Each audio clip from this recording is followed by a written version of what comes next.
आज तुम्ही जिल्हाधिकाऱ्यांना निवेदन दिलं, काय प्रमुख मागण्या आहेत? मनोज जरांगे पाटील यांचा आज पाचवा दिवस आहे उपोषणाला। त्यांची प्रकृती अत्यंत खालवलेली आहे आणि अशा परिस्थितीमध्ये जर का त्यांच्या जीवाचं काही बरं वाईट झालं तर महाराष्ट्र पेटल्याशिवाय राहणार नाही।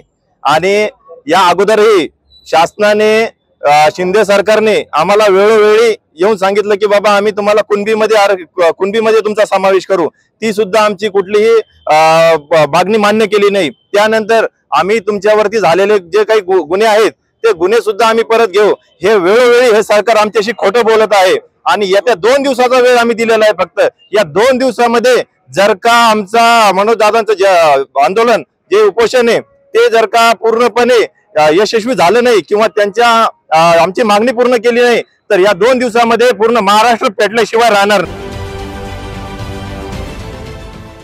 देश विदेशातील प्रत्येक घडामोडींचे लाईव्ह अपडेट मिळवण्यासाठी आता साम टीव्हीच्या सर्व सोशल मीडिया प्लॅटफॉर्मला लाईक, फॉलो आणि सबस्क्राईब करा। तसंच सर्व नोटिफिकेशनसाठी बेल आयकॉन प्रेस करायला विसरू नका।